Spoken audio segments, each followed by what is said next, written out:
Hello everyone, my name is Rip, and this is part 2 of the reading the Joe Brandt Vision of 1937. If you recall, he was knocked off a horse and then went to the hospital, and then he started having these visions of the future, and left off with it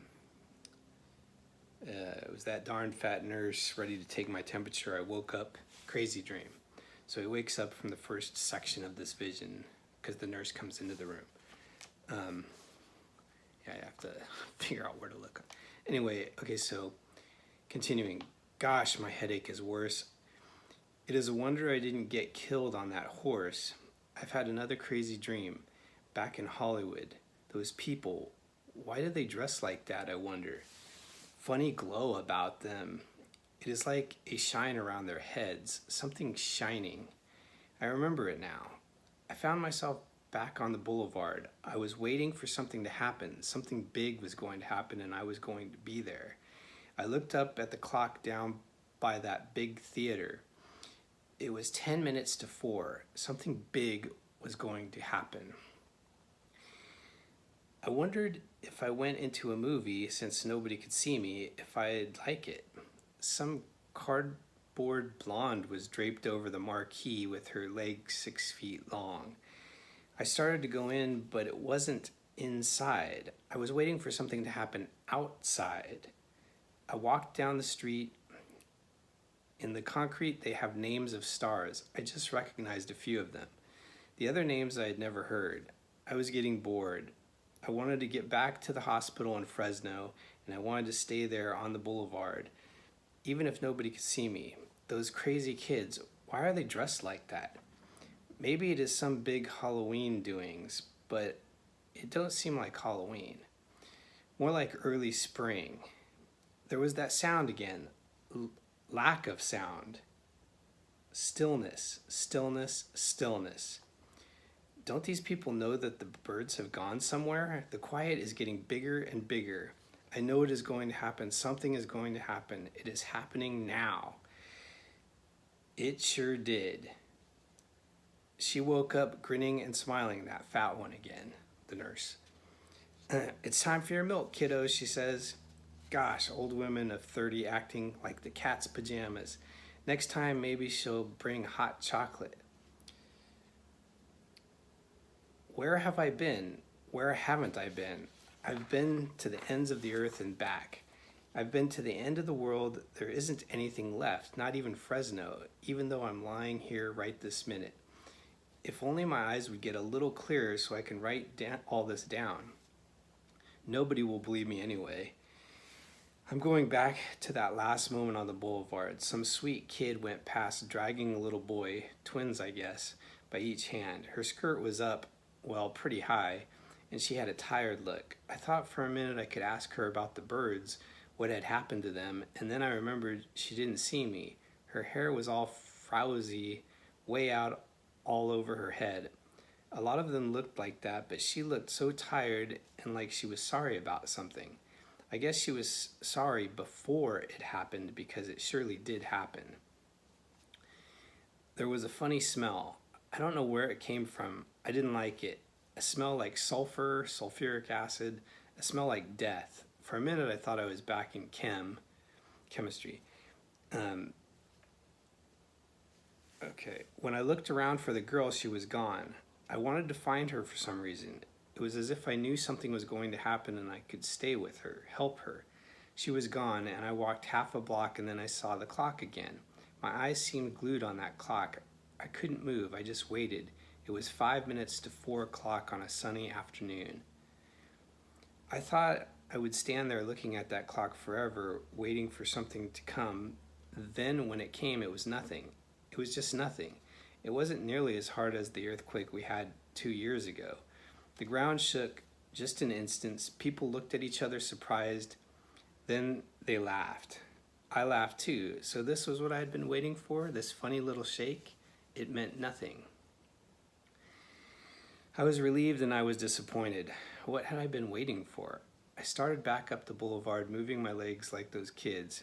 How did they do it? I never found out. I felt as if the ground wasn't solid under me. I knew I was dreaming, and yet I wasn't dreaming. There was that smell again, coming like from the ocean. I was getting to the 5 and 10, and I saw Newberries in parentheses. And I saw the look on the kids' faces. 2 of them were right in front of me, coming my way, both with beards, one with earrings. One said, "Let's get out of this place. Let's go back east." He seemed scared, as if the sidewalks were trembling, but you couldn't see to them. You couldn't seem to see them. Not with your eyes, you couldn't. An old lady had a dog, a little white dog, and she stopped and looked scared and grabbed him in her arms and said, "Let's go home, Fro. Mama is going to take you home," that poor old lady hanging onto her dog.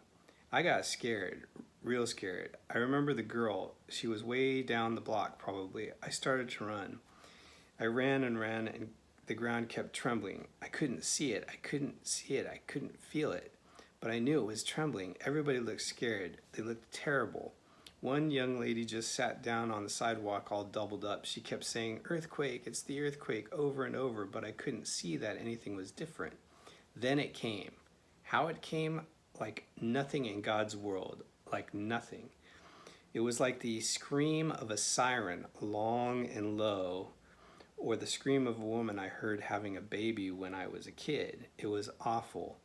It was as if some monster was pushing up the sidewalks. You could feel it long before you saw it, as if the sidewalks wouldn't hold you anymore. I looked out at the cars. They were honking, but not scared. They just kept moving. They didn't seem to know yet that anything was happening. Then that white car, the baby half-size one, came sprawling from inside lane right against the curb. The girl who was driving just sat there. She sat there with her eyes staring as if she couldn't move. But I could hear her. She whimpered like a little girl. She made funny noises. I watched her, thinking of the other girl. I said that it was a dream and that I would wake up, but I didn't wake up. The shaking had started again, but this time different. It was a nice shaking, like a cradle being rocked for a minute. Then I saw the middle of the boulevard seemed to be breaking in two. The concrete looked as if it were being pushed straight up by some giant shovel. It was breaking in two. That is why the girl's car went out of control. And then a loud sound again, like I've never heard before. Then hundreds of sounds, all kinds of sounds, children and women, and those crazy guys with earrings. They were all moving. It seemed some of them above the sidewalk. I can't describe it. They were lifted up, and the waters kept oozing. The cries, God, it was awful. I woke up. I never want to have that dream again. Okay, so this vision would come as he would lose consciousness, would go to sleep, or not go to sleep, but when he'd enter into the vision, then the nurse would come in, then he'd enter into the vision, and then he would wake up out of it, and then he would enter into it again. Now he goes into further detail. It came again, like the first time, which was a preview, and all I could remember was that it was the end of the world. I was right back there, all that crying, right in the middle of it. My eardrums felt as if they were going to burst. Noise everywhere. People falling down, some of them bad hurt. Pieces of buildings, chips flying in the air. One hit me hard on the side of the face, but I didn't seem to feel it. I wanted only to wake up, to get out, away from this place. It had been fun at the beginning, in the first dream, when I kind of knew I was going to dream the end of the world or something. This was terrible. There were older people in the cars. Most of the kids were on the street, but those old guys were yelling bloody murder as if anybody could help them. No one could help them. Nobody could help anybody. It was then I felt lifted up. Maybe I had died. I don't know, but I was over the city. It was tilting towards the ocean, like tilting a picnic table. The buildings were holding better than you could believe. They were holding. The people saw they were holding and they tried to cling to them or get inside. It was fantastic. Like a building had a will of its own, everything else breaking around them, and they were holding. I was up over them, looking down. I started to root for them. Hold that line, I said. Hold that line, hold that line, hold that line. I wanted to cheer, to shout, to scream. If the buildings held, those buildings on the boulevard, maybe the girl with the two kids, maybe she could get inside. It looked that way for a long time, maybe 3 minutes, and 3 minutes was like forever. Everybody was trying to get inside. They were going to hold. You knew they were going to hold, even if the waters kept coming up, only they didn't. I've never imagined what it would be like for a building to die. A building dies just like a person. It gives way. Some of the bigger ones did just that. They began to crumble, like an old man with palsy who couldn't take it anymore. They crumbled right down to nothing, and the little ones screamed like mad over and above the roar of the people. They were mad about dying, but buildings die. I couldn't look anymore at the people. I kept wanting to get higher. I kept willing myself to go higher. Then I seemed to be out of it all, but I could see. I seemed to be up on Big Bear near San Bernardino, but the funny thing was that I could see everywhere. I knew what was happening. The earth seemed to start to tremble again. I could feel it even though I was up high. This time it lasted maybe 12 seconds, and it was gentle. You couldn't believe anything so gentle could cause such damage, but then I saw the streets of Los Angeles and everything between San Bernardino mountains and LA. It was all tilting towards the ocean. Houses, everything that was left. I could see the big lanes, dozens of big lanes still loaded with cars sliding the same way. Now the ocean was coming in, moving like a huge snake across the land. I wondered how long it was, and I could see the clock, even though I wasn't there on the boulevard. It was 4:29. It had been half an hour. I was glad I couldn't hear the crying anymore, but I could see everything. I could see everything. Then, like looking at a huge map of the world, I could see that what was happening on the land and with people. San Francisco was feeling it, but she was not in any way like Hollywood or Los Angeles. I seemed to see it was the Garlock fault, not just the San Andreas, and that was rocking San Francisco. And then so he was, when he said that, he was, this is just my commentary and also the commentary of the author, that he was wrong about that, how the fault line, but whatever. All right, so then when I looked, okay. It was moving just like the earthquake movie with Jeanette MacDonald and Gable. I could see all those mountains coming together. The Sierra Nevada and the San Andreas. I knew what was going to happen to San Francisco. It was going to turn over because of the fault. It would turn upside down. It went quickly because of the twisting, I guess. It seemed much faster than Hollywood, but then I wasn't exactly there. I was a long way off. I was a long, long way off. I shut my eyes for a long time, I guess 10 minutes, and when I opened them, I saw Grand Canyon. When I looked at the Grand Canyon, the Great Gap was closing in, and the Boulder Dam was being pushed from underneath. That's interesting, to give you the direction of the plates, how they're moving.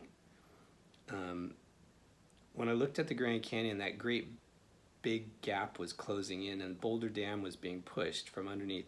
And then Nevada and up to Reno, way down south, way down, Baja California, Mexico too. It looked like some volcano down there was erupting along with everything else. I'm gonna wait for this plane to go over.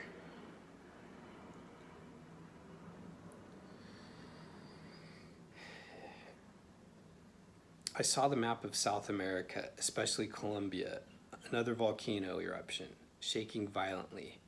I seemed to be seeing a movie of 3 months before the Hollywood quake. Venezuela seemed to be having some kind of volcanic activity away off in the distance. I could see Japan on a fault too. It was so far off, not easy to see because I was still on Big Bear Mountain, but she started to go into the sea. I couldn't hear screaming, but I could see the surprised look on their faces. They looked so surprised. Japanese girls are made well, supple, easy muscles that move well. Pretty too, but they were all like dolls. It was so far away I could hardly see it. In a minute or two, it seemed over. Everybody was gone. There was nobody left. So Japan goes into the sea as well, or at least some of it. I didn't know time now. I couldn't see a clock. I tried to see the island of Hawaii. I could just see huge tidal waves beating against it. The people on the streets were getting wet and they were scared, but I didn't see anybody going into the sea. I seemed way around the globe. More flooding. Is the world going to be drenched? Constantinople, Black Sea rising, Suez Canal for some reason seemed to be drying up. That's interesting. The Suez Canal drying up. Sicily, she doesn't hold, and I guess these events were prior maybe, or I don't know if they're prior to this or during it, but he did mention something like 3 months before. I think he was just mentioning 3 months before there was a volcano down in South America that erupted. In Venezuela, he thinks. Anyway, continuing. Sicily, she doesn't hold. I can see the map. Mount Etna is shaking. A lot of this area seemed to go, but it seemed to be earlier or later. I wasn't sure of time now. So Mount Etna erupting could be a precursor to the event that happens that destroys the west coast of the United States and Canada. England, huge floods, but no tidal waves. Water everywhere, but no one going into the sea. People were frightened and crying. Some places they fell on the streets on their knees and started to pray for the world. I didn't know the English were emotional. Ireland, Scotland, all kinds of churches were crowded. It seemed night and day. People were carrying candles and everybody was crying for California, Nevada, parts of Colorado, maybe all of it, even Utah. Everybody was crying. Most of them didn't even know anybody in California, Nevada, Utah, but they were crying as if they were blood kin, like family, like it happened to them.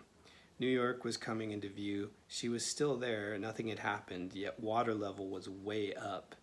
Here, things were different. People were running in the streets yelling, "End of the world." Kids ran into restaurants and ate everything in sight. I saw a shoe store with all the shoes gone in about 5 minutes. Fifth Avenue, everybody running, some radio blasting, bigger a loudspeaker, then in a few minutes power might be shut off. They must control themselves. 5 girls were running like mad towards the YMCA, that place on Lexington or somewhere. They ran like they were scared to death, but nothing was happening in New York. I saw an old lady with garbage cans filling them with water. Everybody seemed scared to death. Some people looked dazed. The streets seemed filled with loudspeakers. It wasn't daylight, it was night. I saw like the next day and everything was topsy-turvy. Loudspeakers again about fuel tanks broken in areas, shortage of oil, people seemed to be looting markets. I saw a lot of places that seemed safe and people were not so scared, especially the rural areas. Here, everything was almost as if nothing had happened. That's a clue to find more rural places to live in the central United States. But just me speaking personally, I wouldn't want to be anywhere near Yellowstone with all this movement, earth movement and everything. People seem to here, in the rural areas, here everything was almost as if nothing had happened. People seemed headed to these places, some on foot, some in cars that still had fuel.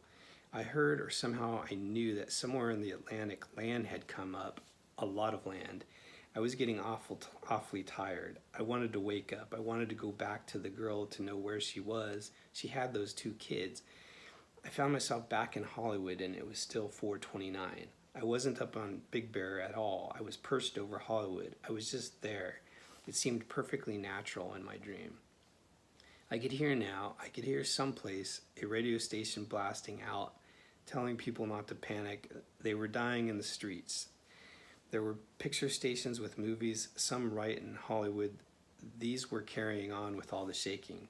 One fellow in the picture TV station was a little short guy who should have been scared to death, but he wasn't. He kept shouting and reading instruction. Something about helicopters or planes would go over, some kind of planes, but I knew they couldn't. Things were happening in the atmosphere. The waves were rushing up now. Waves, such waves, nightmare waves. Then I saw again Boulder Dam going down, pushing together, breaking apart. No, the Grand Canyon was pushing together and Boulder Dam was breaking apart. It was still daylight. All the radio stations went off at the same time. Boulder Dam had broken. I wondered how everybody would know about it. People back east. That was when I saw the ham radio operators. I saw them in the darndest places as if they were right there with them.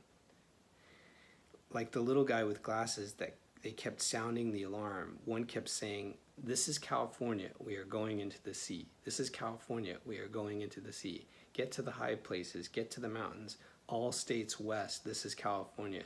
We are going to be the," I thought he was going to say sea, but I could see him. He was inland, but the waters had come in. His hand was still clinging to the table.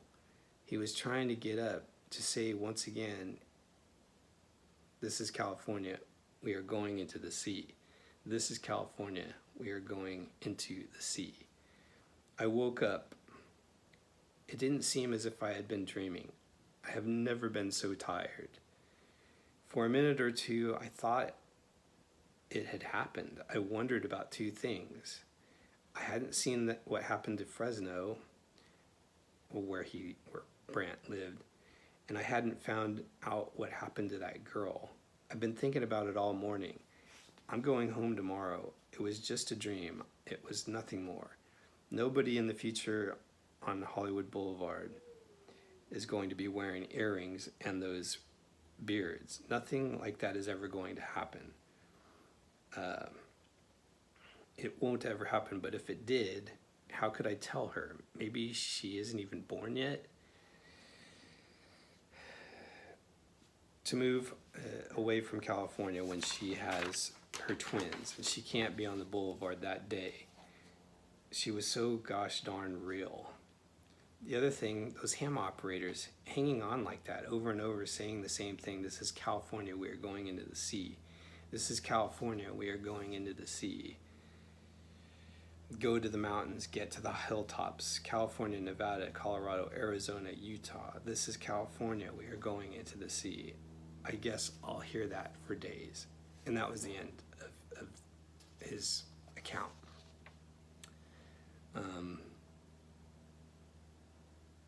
All I can say is I hope it doesn't happen. But the Bible does say that in the end times there are two huge earthquakes, at least two huge earthquakes in the book of Revelation that happen, that change and alter the course of human history. And I believe one begins the tribulation and one ends the tribulation.